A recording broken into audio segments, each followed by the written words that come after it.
एक नेक दिल शख्स एक गांव में रहता था। वो हमेशा दूसरों की मदद करता और अल्लाह पर भरोसा रखता। एक दिन वो सफर पर निकला और रास्ते में एक प्यासे को देखा। उसके पास बस एक ही पानी का मशकीजा था, मगर उसने रहम खाकर वो सारा पानी इस शख्स को दे दिया। प्यासे ने दुआएं दी, मगर नेक दिल शख्स खुद प्यासा रह गया। वो चलता रहा, यहां तक कि बेहोश होकर गिर गया।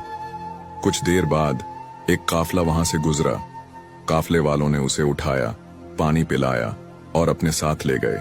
जब वो काफिले के साथ एक शहर पहुंचा तो मालूम हुआ कि वहां के बादशाह को एक काबिल एतमाद मुशीर की तलाश है। काफिले के लोगों ने बादशाह को बताया कि ये शख्स नेक और सच्चा है। बादशाह ने उसे आजमाया और फिर अपना वजीर बना लिया।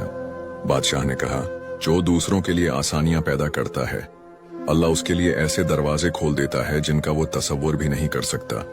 नतीजा, नेकी का बदला कभी जाया नहीं होता, बल्कि अल्लाह बेहतरीन तरीके से नवाजता है।